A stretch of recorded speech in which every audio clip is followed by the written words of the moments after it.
한 주간 평안하셨습니까? 오늘 빌립보서 강해 두 번째 시간입니다. 오늘 본문 3절 이하 5절의 말씀을 가지고 함께 여러분들과 묵상하면서 은혜를 받고자 합니다.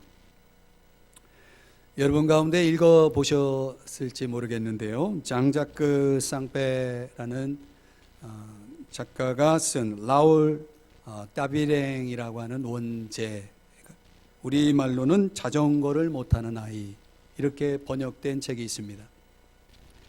여기에 등장하는 주인공은 자전거포를 운영하는 주인 라울 따비랭이라는 사람의 이야기인데요, 이분은 자전거포를 운영하면서 자전거에 관한 모르는 게 없고 못 고치는 게 없는 아주 최고의 전문가입니다. 그런데 이런 자전거에 대한 최고의 전문가의 명성에 걸맞게 이 마을 사람들은 자전거를 자전거라고 하지 않고 따비랭이라고 부릅니다. 그만큼 자전거 하면 따비랭이죠. 그런데 그에게 아주 치명적인 결핍이 있습니다. 그게 뭐냐면 자전거를 못하는 겁니다. 자전거의 최고의 전문가가 자전거를 못한다라는 생각을 누구도 못하는 거죠. 말이 안 되잖아요. 그런데 이 따비랭은 자기의 이 치명적인 결핍을 누구에게도 말하지 못하는, 그래서 그 비밀을 갖고 사는데요, 한 번은 어떤 여인에게 자기의 이 비밀스러운 내용을 고백을 하니까 장난치는 줄 알고 여자가 도망가고 막 이런 일이 그 스토리 안에 있습니다.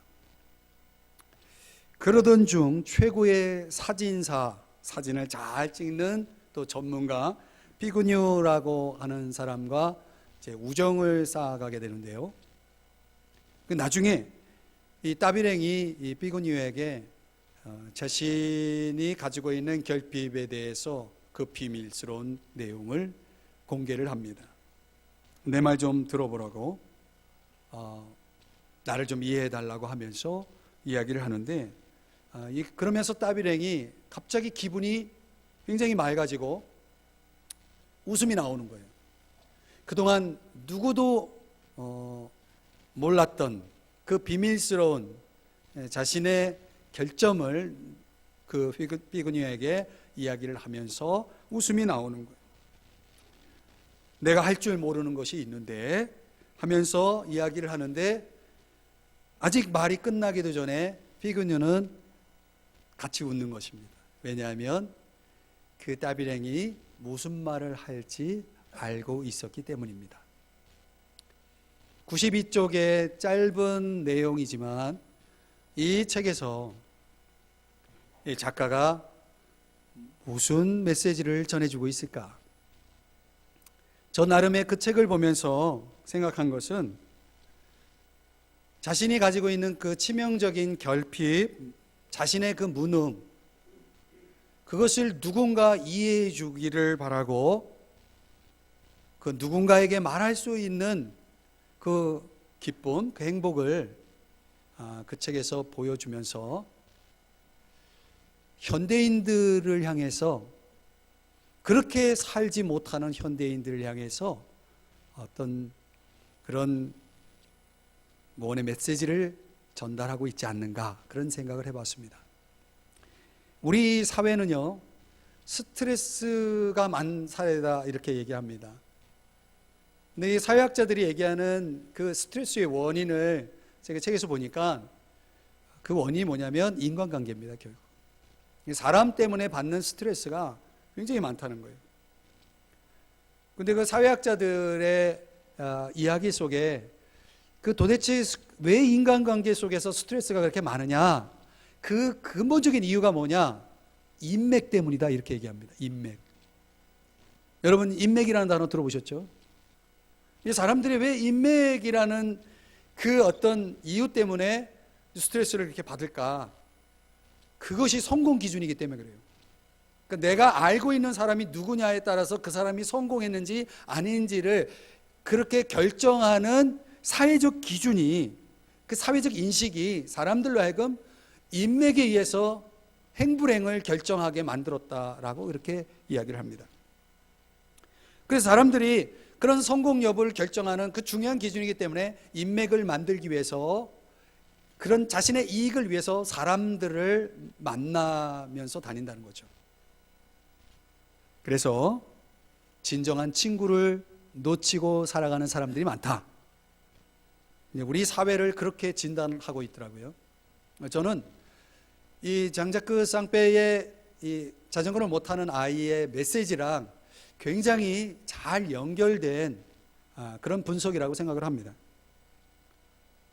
근데 그런 가운데서 그 요즘 많이 뜨는 조승연이라고 하는 사람이 있는데, 이 조승연이라는 사람이 쓴 시카다라는 책이 있습니다. 그 책을 읽어보신 분들이 있을 텐데요. 여기 보면 이 프랑스 문화를 소개를 하는데, 이 프랑스 사람들의 인간관계 속에서 좀 특별한 것은, 좀 우리 문화랑 좀 다른 것은, 사람들은 모든 사람들을 자신의 진정한 친구가 될 수 있다고 생각한다는 거예요. 그런데 전혀 인맥적인 그런 접근이 아니고 모든 사람이 내 친구가 될 수 있다는 그런 인식 속에 살아간다는 거예요. 그래서 스트레스가 훨씬 덜하다는 거죠. 이 프랑스 문화가 그렇다는 것입니다. 그러면서 그 책에서 솔리데리테, 이게 무슨 뜻이냐면 유대, 결속, 상관성, 이런 것들이 풍성한 사회를 이루어가는 그런 프랑스 문화에 대해서 어떻게 보면 우리에게 어필을 하고 있습니다. 우리 사회가 공생의 사회가 되어가는, 서로 함께 결속하는 그런 사회를 만들어 가기 위해서는 우리의 인간관계적 기준이 좀 달라져야 한다라고 하는 그런 저자의 주장인 것 같습니다. 충분히 동의할 수 있는 부분이죠. 그러니까 여러분, 우리가 스트레스를 덜 받으려면 사람을 내 친구라고 생각하면 덜 받습니다. 근데 여러분이 생각하는 친구의 기준이 있겠죠. 그것 때문에 스트레스가 많다는 거예요. 제가 이런 책들과 연결해서 또 이 본문 빌립보서 강해를 시작하면서 우리가 지금 1장 3절에서 5절에 와 있는데, 여기에 바울의 성경적 인간관계를 소개하고 있는 내용을 엿볼 수가 있습니다. 아주 중요한 묵상의 관점입니다. 이 바울은 도대체 어떤 인간관계를 형성해서 생활했을까? 여러분, 바울이 어느 날 하나님의 뜻에 의해서 빌립보라는 도시를 방문하게 됐죠. 거기서 한 사람 한 사람을 만나기 시작합니다. 바울은 빌립보라는 도시에 가본 적도 없고 아는 사람도 전무한데, 그 빌립보라는 도시에 가서 그렇게 한 사람 한 사람을 만나가는 것입니다. 그런데 그 만나는 사람마다 다 달라요. 신분도 다르고 경제적 수준도 다르고, 그리고 어떤 그 사람들이 처해 있는 그런 배경도 다르고 또 달라요. 그런데 이제 바울이 그들에게 다 저마다 제각각 다른 그 사람들에게 복음을 전해서 그 복음을 그들이 받아들이면서 예수 그리스도를 구주로 주님으로 믿고 영접할 때 놀라운 변화가 일어납니다. 그 달랐던 사람들이 하나가 됩니다. 이런 거에 가르쳐서 교회라고 말합니다. 이런 것을 가르쳐서 하나님의 가족, 패밀리 업 갓이라고 말합니다. 하나님의 가족, 하나님의 가족이 되는 것입니다. 형제 자매가 되는 것이죠. 다 다른데 아무것도 같은 게 없는데 하나가 될 수 있는 이유가 생긴 것입니다. 가족이 되었기 때문에. 그런데 여러분, 우리가 가족의 개념을 이해할 수 있는 것처럼 이런 것들은 인간적인 것들을 다 초월하잖아요. 가족이라는 것은 인간적인 어떤 조건들이 필요 없습니다. 사실은 가족은 그냥 영원히 가족인 것입니다. 그런데 우리가 이 땅에 사는 가족은 영원하지 않아요. 사실은 죽음이 끝나는 거죠. 그렇죠? 그러나 여러분, 하나님이 맺어 주신 관계, 이 하나님의 가족이라는 교회는 천국까지 이어지는 영원한 지속적인, 인간의 모든 조건들을 초월하는 영원한 관계라는 사실을 아셔야 됩니다. 이 지구상에는, 이 세상에는 영원한 관계란 존재하지 않습니다. 그러나 믿음의 세계 안에는 존재한다는 것이죠. 자, 그런 면에서 우리 사회, 이 스트레스가 많은 우리 사회 속에서 어떻게 하면 우리가 성경적인 인간관계를 갖고 살아갈 수 있을까? 이 바울에게서 배울 수 있는 인간관계 세 가지가 오늘 우리들에게 적용된다면 가능합니다. 첫 번째는 바울의 인간관계는요, 감사의 관계였다는 것입니다.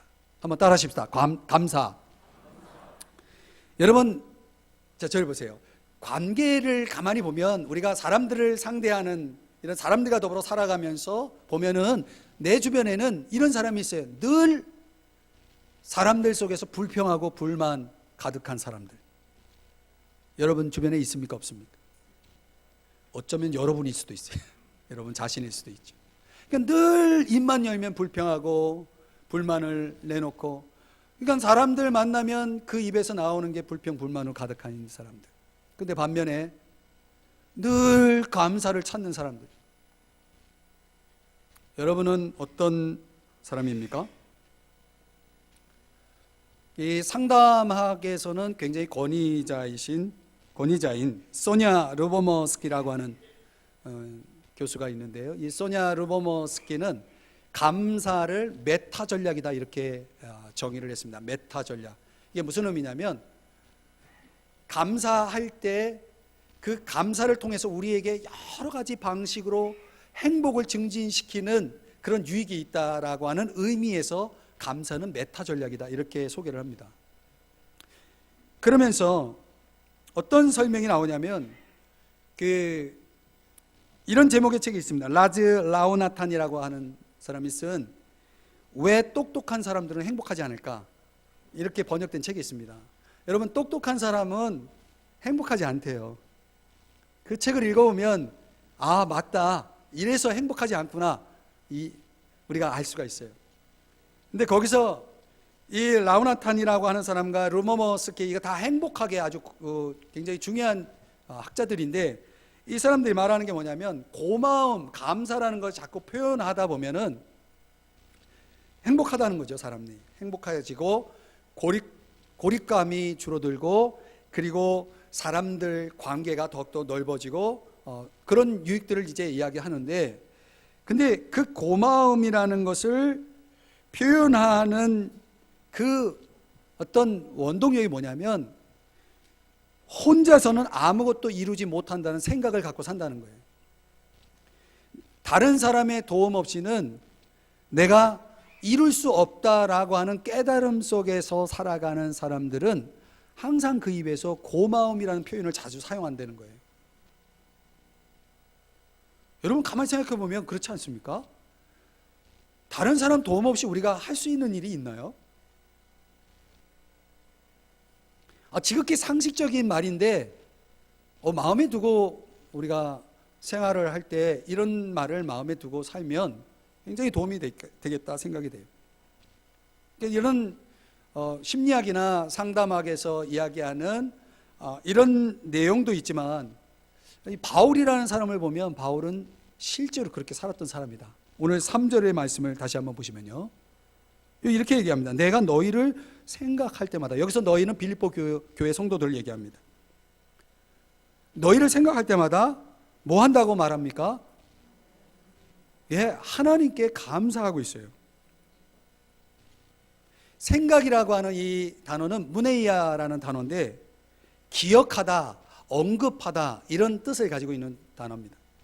그러니까 바울이라고 하는 사람은 빌립보 교회 성도들 한 사람 한 사람을 생각하면서 그 사람 때문에 참 하나님께 감사하다, 계속 하나님께 감사하고 있는 거예요. 언급하는 겁니다. 그 사람의 이름을 혼자서 중얼거리면서 아무개, 하나님 너무 감사해요. 아무개, 하나님 정말 그 사람 때문에 너무너무 감사해요.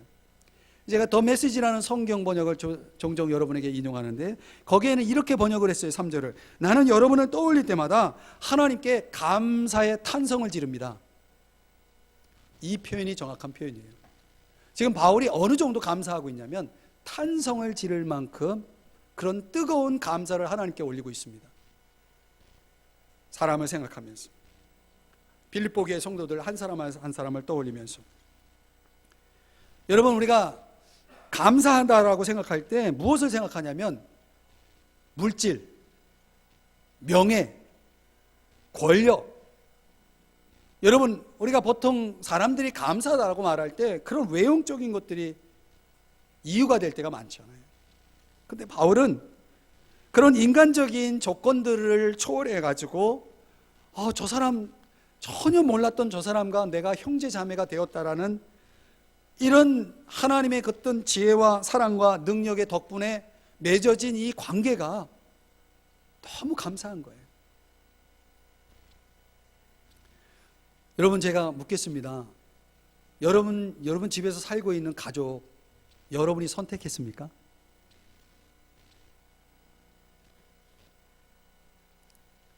여러분, 태어나 보니까 그 집에서 태어났잖아요.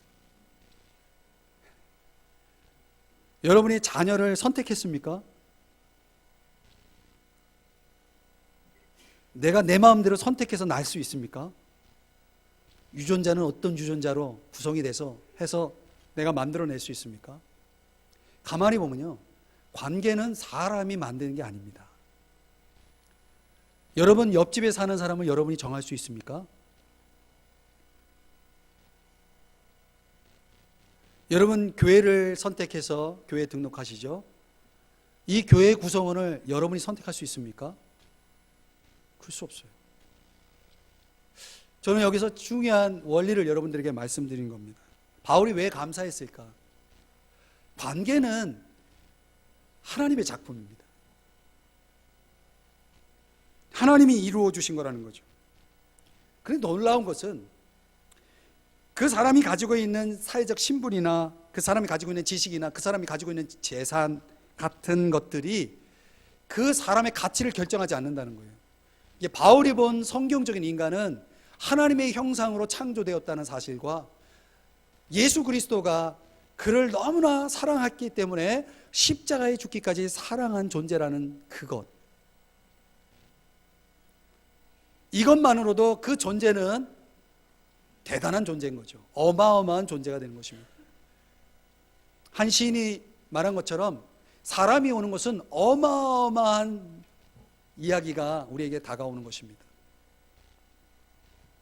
오늘날 물질 만능이고 권력 만능 사회 속에서 살아가기 때문에 사람의 존재가 도구화되고 기능화돼서 인간 대접받지 못하고 살아가는 사람들이 많이 있지만, 사실은 우리가 성경적으로 볼 때는 모든 사람들은 사랑받을 만하고 사랑받기 위해 태어났고 존중받아야 될 사람들이다.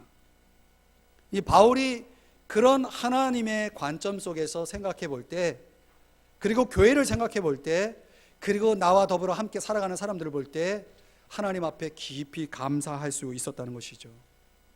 사랑하는 여러분, 여러분 집 앞에 있는 마트를 운영하는 아줌마한테 이곳에 마트를 세워줘서 감사하다고 인사해 본 적 있습니까? 여러분이 즐겨가는 식당의 사장님한테 이런 내가 좋아하는 음식을, 이런 식당을 차려줘서 고맙다고 인사해 본 적 있습니까? 바울은요, 사람은 감사한 존재인 거였습니다. 사람을 생각할 때마다 그는 어김없이 감사라는 단어를 떠올렸다는 것입니다. 왜요? 너무나 귀하니까.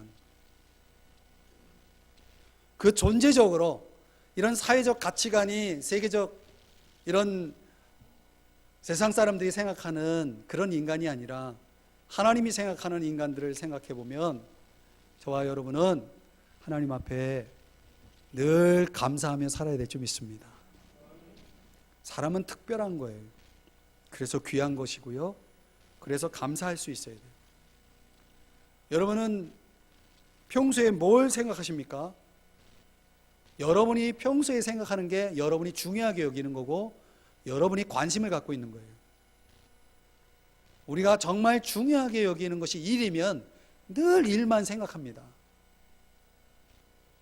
바울은 바울의 생각 속에 꽉 차 있었던 건 빌립보 교회 성도들 그 한 사람 한 사람 이름을 생각하면서 하나님 앞에 감사하는 그런 인간 관계를 이루어 나간 사람입니다. 저는 오늘 이 예배를 드리고 있는 저와 여러분들이 오늘부터 여러분이 만나는 사람마다, 여러분이 보는 사람마다, 여러분이 가는 곳마다 감사합니다 라고 말할 수 있는 여러분 되시길 주의 이름 축복합니다. 기분 나빠할까요? 그럴 사람 없습니다. 두 번째요, 바울의 인간관계는 기도가 있었다는 거예요. 여러분, 내 주변에 있는 사람들 보면요, 나를 포함해서 어떤 사람은 늘 염려만 해.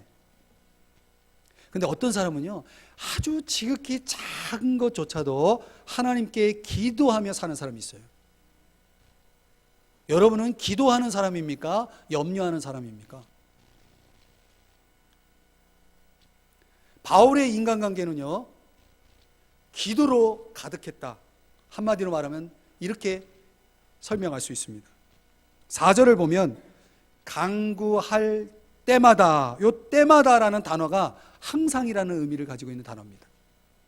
이게 바울에게 있어서 간구는 이 기도의 다른 표현인데, 이거는 곧 항상 있었던 행위라는 것입니다. 데세이라고 하는 단어인데요, 이 간구라는 단어 데세이는 결핍, 필요, 이런 의미를 가지고 있는 겁니다. 그래서 그걸 구체적으로 요청한다라고 할 때 데세이, 간구라는 단어를 씁니다. 이게 바울은 빌립보 교인들을요, 생각을 했어요. 그들을 기억했어요. 그리고 바울은 빌립보 교인들에게 어떤 결핍이 있고 어떤 필요가 있는지를 알고 있었다는 것입니다. 그리고 그걸 뭐예요? 가지고 기도했다는 거예요. 여러분, 세상 사람들은요, 내가 가지고 있는 결핍과 내가 겪고 있는 어떤 부족을 사람들은 말거리 삼고 나를 깔보고 나를 비판하고 나를 무시하고, 세상 사람들은요, 내가 없는 것을 가지고 그런 행위로 즐깁니다. 그러나 우리 기독교적인 인간관계는요, 사람들이, 우리가 볼 때 사람들, 어떤 사람에게 무엇이 부족하다, 무엇이 필요하다라고 볼 때 우리는 저 사람을 어떻게 도와줄까라는 생각을 갖습니다. 그게 기독교적인 인간관계입니다. 어떻게 도와줄 수 있습니까? 도와주기 위해서 제일 먼저 하는 일이 뭡니까? 하나님께 기도합니다. 그래서 어떤 사람의 결핍을 보고 그 사람을 흉보고 그 사람을 말거리로 삼고 그 사람을 도마 위에 올려놔서 계속 그 사람을 비판하고 이러지 않고 묵묵히 뒤에서 그 사람의 필요를 위해서 기도하고 내가 도와줄 수 있는 최선의 노력을 하는 것이, 그게 기독교적인 인간관계입니다. 오늘날 이 세상에서 나의 그 부족을 응원해주고 격려해주고 나의 부족을 채워주는 사람보다는 반대적인 사람들이 더 많죠. 바울은요, 오늘 내용을 보면 4절을 보면 간구할 때마다 너희 무리를 위하여. 자, 저를 보세요. 이 굉장히 중요한 개념을 설명하려고 합니다. 여기 너희 무리를 위하여. 바울이 무엇을 위해 기도했다라고 말하고 있습니까? 너희 무리를 위하여. 그걸로 끝났어요. 도대체 구체적으로 무엇을 위해 기도했는지 본문은 소개하고 있지 않습니다. 이게 정답입니다. 바울에게는 기도의 제목이 너희 무리를 위해, 즉 빌립보 교회 성도들에 대한 한 사람 한 사람에 대한 아주 구체적인, 숟가락이 몇 개 있고 그가 몇 시에 일어나서 몇 시까지 일을 하고, 이런 구체적인 그들의 일과 스케줄도 그들의 형편도 그런 것들을 다 일일이 아뢰면서 그들의 필요를 위해서 기도했다라고 여러분 생각하시면 안 됩니다. 바울이 어떻게 그 많은 사람들을 다 기억하고 그런 기도를 어떻게 드릴 수 있습니까? 저같이 이 한 교회를 목회하는 사람이라면 가능해요. 우리 교인들의 기도 제목을 제가 가지고 그거 가지고 기도하거든요. 근데 바울의 입장에서는 그게 어려워요. 너희 무리를 위하여 기도했다라고 하는데, 가만히 보면 바울이 그들의 물질적인 풍요나 건강이나 행복을 위해서 기도했을까? 아닙니다. 바울은 그 빌립보 교회 성도들의 존재를 위해서 기도합니다. 이게 왜 굉장히 중요한 개념이냐? 여러분, 인간의 근본 문제가 뭡니까? 환경입니까? 나를 괴롭히는 사람입니까? 나의 빈곤입니까? 아니면 학벌입니까? 사람으로서 겪는 근본적인 문제는 이런 게 아닙니다. 근본적인 문제는요, 나 자신입니다. 여러분 아십니까? 여러분 이해하실 거예요. 나를 둘러싼 모든 문제가 다 해결돼도 내가 변하지 않으면 문제는 여전히 있습니다. 인간을 근본적으로 바꾸는 것은 환경이 아닙니다. 외적인 문제가 아니라 내가 바뀌어야 되는 겁니다. 내가 변화해야 됩니다. 내가 어떻게 바뀔 수가 있습니까? 인간이 인간답게 살아가기 위해서는 좋은 환경이 아닙니다. 좋은 관계도 아닙니다. 물질적인 풍요도 아닙니다. 인간을 인간답게 만드는 것은 그 사람이 진정 하나님이 원하시는 사람으로 변화되어 있어야 됩니다. 그래서 하나님과의 올바른 관계가 중요한 것입니다. 그러니까 바울은 이런 외형적인 문제를 놓고 그 한 사람 한 사람을 놓고 기도했다기보다는 그 존재의 진정한 변화를 위해서 바울은 깊이 그들을 위해 기도했으리라고 확신합니다. 왜냐하면 이 본문의 맥락이 그렇습니다. 그 존재를 위해 기도합니다. 그가 하나님을 알 수 있게 해주십시오. 그가 하나님의 뜻을 깨닫게 해주십시오.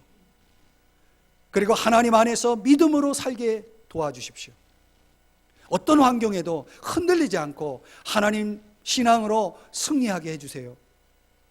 저는 이 보다 본질적이고 근본적인 문제를 가지고 바울이 깊이 그 한 사람 한 사람을 놓고 기도했다고 믿습니다. 오늘 본문의 내용이 그런 것입니다. 그러면서 바울은 기쁨으로 기도했다고 말하고 있습니다. 오늘 4절에 보십시오. 기쁨으로.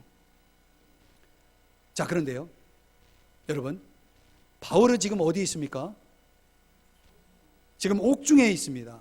바울은 지금 고난을 당하고 있습니다. 그 고난도 보통 고난이 아니라 오늘 아니면 내일 언제 죽을지 모르는 그런 절대절명의 위기 속에 있는 바울이 기쁨으로, 지금 기쁨이 가득하다는 겁니다.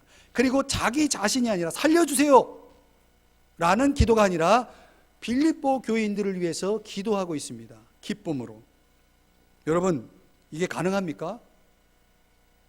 바울은요, 자신의 처지와 감정에 조금도 흔들리지 않는 그런 환경의 파도를 초월하는 기쁨을 간직하고 있는 모습을 보게 됩니다.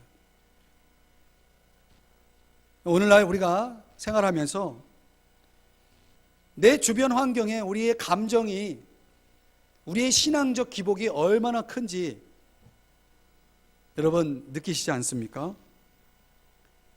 이게 사람들이 왜 그러냐? 이렇게 흔들리는 사람들을 보면 초점이 잘못되었기 때문이다. 행복과 기쁨의 차이를 아십니까?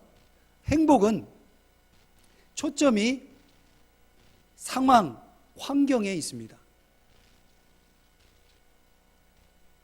그래서 이 행복을 추구하는 사람은 상황이 좋으면 행복해하고 상황이 좋지 않으면 불행하다라고 생각합니다. 이런 수평적인 시각을 가지고 있는 사람들은 조금의 환경의 변화에 아주 민감하게 반응하면서 그런 감정적 기복과 신앙적 기복 속에서 갈등하고 방황합니다. 그런데 기쁨은, 행복은 뭐에 초점을 맞춘다고요? 상황에. 그런데 기쁨은 하나님께 초점을 맞춥니다. 수직적인 시각을 삶에 반영합니다. 이게 바울은 지금 옥중에서 시련을 당하고 있고 복음 때문에 고난을 당하고 있지만 기뻐하고 있어요. 어떻게 그게 가능해요? 이 환경을 하나님이 주관하고 있다는 거예요. 이 환경을 하나님이 주관할 뿐만 아니라 하나님께서 좋은 결과로 이루어 가실 것에 대한 믿음이 있기 때문에 바울은 지금 기쁨을 잃지 않고 있다는 거죠. 여러분, 기쁨은 주님을 아는 데서 오는 것입니다. 우리를 죄에서 해방시켜 주신 그분이 우리에게 기쁨을 가져오십니다. 여러분 아십니까? 결과를 알게 되면 마음이 평안해져요. 우리는 삶의 최종 결과를 이미 알고 사는 사람들입니다. 그 유명한 말씀, 모든 것이 합력하여 선을 이루는 결과가 나타날 것을 알고 살아가는 사람들이죠. 왜요? 하나님이 살아계시니까. 하나님이 계시니까요. 여러분이 적어도 그런 믿음을 가지고 살아간다면 우리의 삶의 최종적인 결과가 나의 승리로 끝날 것을 아는 사람이라면 오늘 내 처지가 어떠할지라도 우리는 기뻐할 수 있는 것입니다. 그래서 바울은 흔들리지 않았던 거죠. 사랑하는 여러분, 그 흔들림 없는 그 내면의 이 강함이 바울을 그 처지에서도 기쁨으로 기도하게 만들었다는 것이에요. 하나님이 주관하니까. 그리고 그런 흔들림 없는 삶을 살아가기 위해서는 여러분 절대로 우리의 기도가 멈추지 말아야 됩니다. 여러분 아십니까? 여러분이 흔들리고 있고 여러분이 인간관계가 뭔가 잘못되어 있을 때는 돌아보세요. 분명히 여러분의 기도가 멈춰 있을 겁니다. 반대로 역으로 말씀드리면 여러분이 만나는 사람, 여러분이 관계하고 있는 사람들을 위해서 여러분들이 항상 간구하면 관계는 다 해결됩니다. 아십니까? 저는요, 제가 늘 기도하는 사람이 있습니다. 물론 우리 교회 성도님들이죠. 근데 늘 기도하는 사람들을 만날 때하고 내가 전혀 기도하지 않는 사람들을 만날 때하고 차이를 느낍니다. 저는 이런 걸 영적인 민감성이라고 그러는데요, 내가 기도하고 만나면 굉장히 부드럽게 풀려갑니다. 근데 기도하지 않고 만나면요 꼬여요. 사랑하는 여러분, 여러분은 여러분들의 관계 속에 있는 사람들을 위해 기도하십니까? 근데 여기 항상이라는 단어가 오늘 본문에 사용되는데 항상 기도해야 되잖아요. 그러니까 어떤 사람은 이렇게 말해요. 나 옛날에 기도 많이 했다. 소용없어요. 어떤 사람은 또 이렇게 말해요. 난 앞으로 기도 많이 할 거라고. 소용없어요. 항상 간구, 이 항상이라는 단어는 현재형이에요. 시제가. 기도는 언제 해요? 옛날에 했어요? 소용없어요. 앞으로 할 거예요? 소용없어요. 지금 해야 되는 거예요. 그러니까 여러분들이 늘 기도로 여러분의 관계 속에 있는 사람들, 가족이든 이웃이든 위아래 사는 사람이든 여러분 기도해 보세요. 제 말이 틀리는가? 반드시 경험하게 되어 있습니다. 이 대단히 중요한 기도의 원리. 이거를 여러분들이 삶에 적용하기 시작하면 여러분의 인간관계는 놀라운 일들이 많이 벌어질 거예요. 세 번째로 바울의 인간관계는 참여가 있었다는 것입니다. 여러분, 모든 사람에게는요 연결 욕구가 있대요. 이건 사회학자들이 얘기하는 건데, 아무리 사람이 능력이 많고요, 아무리 사람이 가진 게 많아도 사람은 혼자 살 수 없대요. 여러분이 무인도에서 막 대단한 능력을 가지고 대단한 어떤 재물을 가지고 혼자 살아봐요. 살 수 있나? 못 산대요. 그래서 연결 욕구, 누군가와 연결되기를 사람들은 아주 본능적으로, 생리적으로 그런 욕구를 가지고 살아간다는 거예요. 그런데 이거를 아는 존재가 누구냐면 마귀예요. 마귀는 사람들을 고립시킵니다. 분열시킵니다. 분리시킵니다. 그래서 독립적인 존재로 만들어서 자기 밥으로 삼습니다. 연결되지 않으면 죽는 거예요. 여러분, 동물의 왕국 보세요. 공동체 무리 가운데 섞여 있지 않는 그 짐승들은 맹수의 공격 대상이 되고 밥이 되는 것입니다. 그런 원리 속에서 보면 5절에 보니까 너희가 첫날부터 이제까지 복음을 위한 일에 참여하고 있기 때문이다. 여기 참여라고 하는 단어가 헬라어로는 코이노니아라는 단어입니다. 코이노니아. 들어보셨죠? 이 코이노니아는 우리말로는 교제라는 단어인데, 이 교제의 의미가 뭐냐면 여기 서로 협동하다, 관대하다, 연약한 사람을 돕다, 어떤 필요한 것들을 공급한다, 이런 의미를 포함하고 있는 단어가 이 코이노니아라는 단어입니다. 그런데 오늘 보니까 복음을 위한 일로 이렇게 말하고 있죠. 그래서 빌립보 교인들은 고난 중에 있는 이 바울을 위해서, 복음을 전하는 일을 위해서 기도로 또 물질로 지원을 하면서 도우면서 코이노니아를 이루었어요.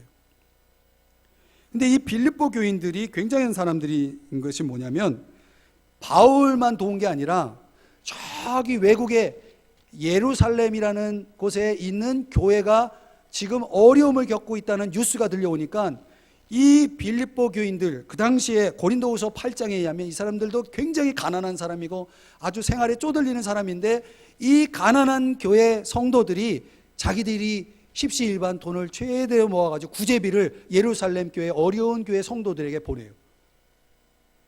나도 어려운데 더 어려운 사람을 위해서 희생하는 거예요. 이게 코이노니아입니다. 복음을 위해서, 교회가 어려우니까 교회를 돕는 겁니다. 이게 기독교적인 인간관계입니다. 여러분, 교회가 말이죠, 오늘날 건강하지 못한 교회는 막 싸웁니다. 교인들이 막 싸우면은 얼마나 그 뉴스가 빨리 전달되는지 모릅니다. 그 지역이 쫙 전달해가지고, 그럼 이제 그 교회는 더 이상 교회가 아닙니다. 말거리, 욕거리, 하나님 영광 가리고 그렇게 됩니다. 여러분, 교회가 서로 복음을 위해서 협력하는, 서로 하나가 되는 그런 교회를 만들지 못하면 가장 치명적인 게 뭐냐면 복음의 영향력을 잃어버립니다. 이걸 반대로 얘기하면 교회는 반드시 복음을 위해서 하나 되어야 됩니다. 복음의 영향력, 우리가 한 영혼이라도 더 구원하기 위해서는 우린 더 하나 되어야 됩니다. 교인들끼리 싸우면 안 됩니다. 오늘날 한국교회가 싸움질하고 그 사람들이 교회를 우습게 알아요. 부끄러운 일입니다. 우리 교회만 잘해가지고는 안 됩니다. 이 땅에 있는 모든 교회들이 평안해야 되고 복음을 위해서 서로 협력하고 하나 되는 코이노니아를 이루어야 되는 것입니다. 제가 이제 우리 목사님들끼리 농담으로 이런 말 합니다. 코이노니아. 코이노니아를 잘못하면 코이노니아가 돼가지고 꼬여요, 자꾸. 사람들끼리 교제하다가도 꼬이니까, 코이노니아 되니까 교제도 안 하고 사람도 안 만나고 다 죽는 겁니다. 그러면 영적으로 다 죽어요. 그래서 저는 이 5절 말씀을 보면서 깊이 감동을 받은 건 뭐냐면, 5절 다시 보세요. 그들의 교제가 어느 정도 교제였는지 이렇게 말합니다. 첫날부터 이제까지. 그러니까 복음을 믿은 그 처음, 예수 믿은 처음 그날부터 이제까지라는 건 지금 딱 여기까지라고 하는 게 아니라 앞으로도 계속, 그냥 적어도 10년은 일관되게 교제가 흐트러지지 않았다는 거예요. 끊어지지 않았다는 거예요. 우리는 뭐 한 2개월 만나고 그냥 자기 또 감정이 상했다고 삐져가지고 안 만나고 원수 맺고, 참 부끄러워요. 수준이 그거밖에 안 돼요. 첫날부터 이제까지. 이건 뭡니까? 무슨 일이 있어도 교제는 끊어지면 안 됩니다. 코이노니아가 돼야 됩니다. 그러려면 여러분들이 성숙해져야 돼요. 웬만한 일에는 그럴 수 있지 뭐, 그러고 넘어가야 됩니다. 아멘. 세상 사람들 보세요. 얼마나 조건적인지. 여러분, 동호회 있죠, 동호회. 스포츠 동호회, 뭐 무슨 동호회. 그 동호회는 조건이 있습니다. 3만 원 내야 돼요. 그리고 모임에 몇 번 빠지면 탈락돼. 또 그 조건을 지켜야 됩니다. 학연, 혈연, 지연, 우리 사회에 아주 이 세상적인 코이노니아들이 많습니다. 조건이 사라지면 교제도 사라집니다. 얼마나 잔인한 교제인지 몰라요. 바울의 인간관계는 기준이 하나밖에 없습니다. 복음. 복음이 우리를 교직케 하는 것입니다. 아멘. 즐겁고 즐거움을 나누고 어려움도 나누고 서로의 필요를 돕고 있는 그대로 사람을 받아들이고 서로를 위해 뜨겁게 기도해주는 그런 교제가 가능하기 위해서는 적어도 우리는 하나님과의 수직적인 교제를 나눠야 됩니다. 요한일서 1장 3절. 우리의 사귐은 아버지와 그 아들 예수 그리스도와 함께합니다. 여러분, 하나님과의 교제가 있고 하나님을 사랑하는 사람은 믿음의 교우들과 교제가 당연히 있습니다. 왜냐하면 이것은 천국에서 갖게 될 교제의 리허설이기 때문에 그렇습니다. 히브리서 10장 24절 25절에 보면 서로 격려하여 사랑과 선한 일을 위해 힘쓰도록 하십시오. 어떤 사람들 습관과 같이 모이기를 중단하지 말고 서로 격려하여 주님이 오실 날이 가까울수록 더욱 모인 일에 힘쓰십시오. 이렇게 말씀을 하고 있습니다. 여러분 중에 아프신 분이 있습니까? 그때 교제가 필요합니다. 여러분들에게 어려움이 있습니까? 그때 교제를 하셔야 됩니다. 이야기 하나 하고 말씀을 마칠게요. 저는 예수를 늦게 믿었습니다. 청년 때 믿었는데요. 제가 어느 날 교회 친구들과 전철을 타고 교회를 가고 있었습니다. 근데 전철 안에서 어떤 할머니가 허리가 90도, 정확하게 90도예요. 그보다 더 휘었을 수도 있어요. 허리가 꺾인 상태, 90도로 꺾인 상태로 그 불편한 몸으로 껌하고 종이를 저에게 나누고 옆에 쭉 전철 안에 사람들 나누면서 껌을 팔고 있었습니다. 이 사람들이 관심 없다고 그러고 종이하고 껌을 다 돌려줍니다. 근데 그때 하나님께서 제 마음에 감동을 주셨습니다. 저 할머니를 도와줘야 되겠다. 저는 지금도 그게 하나님이 저에게 주신 감동이라고 생각합니다. 그래서 그 할머니가 갑자기 내리는 거예요. 부천역에서 내리는 겁니다. 그래서 지금 같이 가던 친구들하고 빨리 내리자고 그랬어요. 야, 우리는 주항까지 가야 되는데 안 돼. 빨리 내려. 그래서 내렸어요. 영문도 모르고 친구들은 이제 저를 따라와서 제가 할머니를 쫓아갔습니다. 할머니에게 깊이 인사하고 그리고 양해를 구하면서 혹시 할머니 어떤 사정이길래 이런 일을 하시냐고, 몸이 불편한데 혹시 괜찮으시면 제가 집에 한번 가볼 수 있냐고. 근데 지금 옛날에는 그래도 그런 게 통했어요. 지금은 집에 한번 가보자 그러면 왜 이상한 놈이 무슨 해코지 할까봐 지금은 그렇게 하기도 어려워요. 그렇죠? 그래서 제가 집까지 갔는데요. 집이 단칸방 3평도 채 안 되는 방 하나에 0.5평 정도 되는 부엌, 연탄으로 불을 떼고 밥을 짓고 그런 아주 열악한 집에 어린애 3명이 있는 거예요. 그래서 제가 할머니 어떻게 된 겁니까? 그랬더니 엄마는 집안 형편 어렵다고 집 나가고 아빠는 엄마 찾는다고 집 나가고 아빠 엄마가 다 나가버린 거예요. 안 들어온다는 거예요. 그래서 할머니가 어떻게 해요? 요즘처럼 복지가 잘 돼가지고 뭐 이렇게 지원도 많이 해주는 그때도 아니에요. 껌을 팔고 있었던 거예요. 그래서 제가 하나님께 감동을 받아서 이 할머니를 도와야 되겠다. 도울 게 있어야지 제가. 저 청년의 학생인데. 근데 하나님이 감동 주신 대로 제가 할 수 있는 걸 했습니다. 코이노니아를 시작했습니다. 그래서 제가 먼저 교회 친구들하고 청소하자. 그래서 청소 쫙 해드리고 청소가 뭐 10분도 안 걸려. 3평도 안 됐는데 뭐 거기 청소하는데 뭐 시간이 걸립니까? 청소도 빨리 끝나. 또 뭐 하지? 애들 불러놓고 걔들하고 얘기 나누고 너 교회 잘 다녀야 된다. 그리고 교회 신앙교육도 하고 또 상담도 해주고 이 아들이 하나, 첫째가 아들이고 둘째가 이제 셋째가 딸들인데 이렇게 3남매 그래서 도와주고 그리고 제가 돈이 생기면 조금 아껴가지고 뭐 그 당시에는 좀 가난한 학생이니까 그랬습니다. 라면 라면 한 박스 사다 드리고, 어떤 데는 파도 사다 드리고 그랬어요. 그 파로 뭐 좀 해드시라고. 근데 해드셨는지 모르겠어요. 그것도 사다 드리고. 그래서 꽤 오랜 시간, 몇 년을 그 가정과 코이노니아를 나눈 기억이 있습니다. 그리고 제가 신학을 하고 서울로 올라오면서 이제 조금 교제가, 코이노니아가 좀 어려워졌는데요. 저는 지금 이제 그분들을 생각하면은 참 가슴이 뭉클해져요.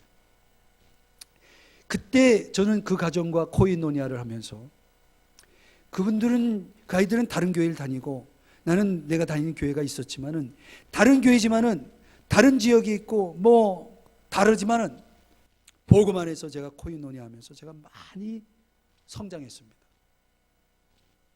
하나님이 그때 그 코이노니아를 하나님이 기억하시는 것 같아요. 왜냐하면 제가 살면서 하나님이 그런 코이노니아를 역으로 제가 경험하게 하나님이 하셨어요. 신학교 다니면서 저를 전혀 모르는 분이 장학금을 도와주고, 전 전혀 만난 적도 없는데 누가 학비에 쓰라고 돈 붙여주고. 여러분 그런 거 경험 있어요? 저는 그런 거 경험한 사람이에요. 여러분 이래봬도 저는 그럴 때 뭘 생각했냐면, 야, 할머니가 떠오르는 거예요. 야, 내가 그 할머니 코이노니아 그 하나님 기억하셨나 보다. 뭐 갚아주시는구나. 저는 얼마나 많이 코이노니아를 그런 차원에서 하나님의 은혜를 많이 경험했는지 모릅니다. 제가 왜 여러분들에게 이 말씀드립니까? 우리는 신분적으로 다를 수 있습니다. 우리는 사는 형편이 다 다를 수 있습니다. 부자도 있고 가난한 사람도 있습니다. 남녀노소도 있습니다. 지식의 많고 적음도 있습니다. 그래서 어떻다는 겁니까? 그게 우리를 갈등하게 합니까? 그게 우리의 코이노니아를 방해할 수 있습니까? 그럴 수 없는 것입니다. 여러분, 우리 기독교적인 이 성경적인 인간관계를 이루어가는 사람들은 누구라도 여러분들 만나면 감사할 수 있어야 됩니다. 고맙다고 말할 수 있어야 됩니다. 그들 위해 기도할 수 있어야 됩니다.